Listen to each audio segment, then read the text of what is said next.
یہ ہمارے نبی کے دشمن مدینہ منورہ، یہ کراچی کے غیور عوام اس مقصد کے لیے جمع ہوئے ہیں کہ ہم امریکہ کے اس فیصلے کو تسلیم نہیں کرتے۔ اسرائیل ایک ناجائز ریاست ہے، اس ناجائز ریاست کے وجود کو مسلمان کسی صورت تسلیم نہیں کر سکتے۔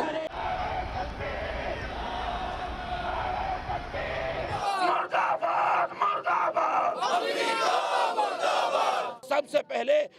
اسلام آباد سے اور کراچی سے یہ ظالموں کا جو قونصل خانے اور جو سفارت خانے ہیں ان کو سفیروں کو باہر نکالا جائے جب تک یہ اپنا فیصلہ واپس نہیں لیتے، اور امت مسلمہ کے دیگر اسلامی ممالک سے بھی ہماری یہی توقع ہے کہ وہ بھی ان سفیروں کو باہر نکالیں گے، اور جن جن ممالک کے سفارت خانے تل ابیب میں قائم ہیں ان کو بھی باہر نکالا جائے اور ختم کیا جائے۔